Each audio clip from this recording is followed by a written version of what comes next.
baby, one more time. 선을 만드는 의사 허선영입니다. 오늘 설명드리려고 하는 내용은 요즘 필러 리프팅 시술이 아주 보편화되어 있죠. 그리고 필러는 여러 가지 부작용에 대한 영상들 이런 부분들이 많이 올라왔음에도 불구하고 여전히 가장 안전한 시술 가운데 하나입니다. 왜냐하면 예전에 필러가 없던 시절에는 필러 대신에 야매 시술을 하셨어요. 막 파라핀도 썼었고 동물성 콜라겐도 썼었고 예전하고는 다르게 시술할 수 있는 그런 부분들이 바로 필러 시술입니다. 그래서 또 그중에서 제일 문제가 되는 부위가 어딘지 이런 것도 같이 알아야지 필러 시술을 안심하고 받으실 수 있을 것 같아요. 그래서 오늘은 가장 위험한 부위, 필러 시술을 할 때 특히 코 필러가 가장 위험하다고 하잖아요. 근데 그때 어떻게 하는 게 위험하고 어떤 기구를 쓰는 게 안전하고에 대해서 설명을 드리겠습니다. 문제가 되는 필러가 이제 코 필러인데요.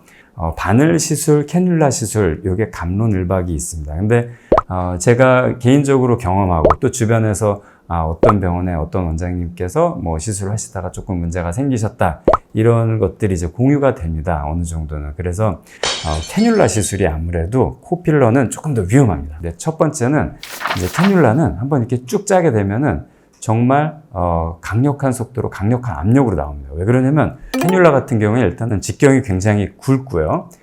굉장히 빠른 속도로 강하게 이제 주입이 되게 됩니다. 근데 우리 그 문제가 되는 특히 코 필러에서는 혈류의 방향이 이렇게 내려옵니다. 근데 이렇게 내려오는 거에 역행해서 바로 캐뉼라를 꽂아서 만약 이게 두 개가 만나게 된다면은 동맥의 압력은 항상 강한 편이에요. 정맥의 압력에 비해서. 근데 이걸 거슬러 올라갈 정도로 연어가 이렇게 강을 거슬러 올라가는 것처럼 거슬러 올라간 다음에 이게 뇌혈관이나 이런 데로 갔다가 안구 정맥, 안구 동맥 이런 데로 날아가게 됩니다. 그러면서 그게 막히게 되면은 이제 망막에 신경이 괴사되고 그것 때문에 이제 실명이나 이런 게 많이 생깁니다. 그래서 캐뉼라 시술의 위험성이 조금 더 많고 확률적으로 보고되는 게 이제 캐뉼라 쪽이 조금 더 사고 확률이 굉장히 높은 거로 돼 있어요. 근데 바늘 같은 경우는 이런 식으로 그 코를 마치 동글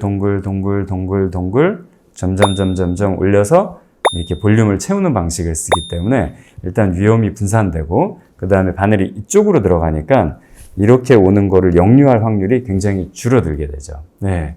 이제 바늘로 했을 때는 근데 단점이 하나 있어요. 바늘 시술은 이렇게 3분의 1로 나눠서 여기는 코끝, 연골이 있는 부분, 그 다음에 여기 뼈가 단단한 부분부터는 콧등, 콧대 이렇게 분류를 하는데 물론 이제 원장님들마다 조금씩 분류 방법이 다르시기도 합니다. 근데 그렇게 분류했을 때 아래 3분의 1 코끝을 잘못하게 된다면은 여기에는 이제 혈관 괴사라든지 이런 문제가 생길 수가 있으세요. 네, 이런 경우에는 쉽게 그래도 치료가 잘 되는 편이니까 걱정 안 하셔도 되는데 진짜 이 안쪽으로 들어간 필러는 굉장히 위험할 수 있기 때문에 코 필러는 조금 더 바늘 시술을 하시는 쪽이 좋고요.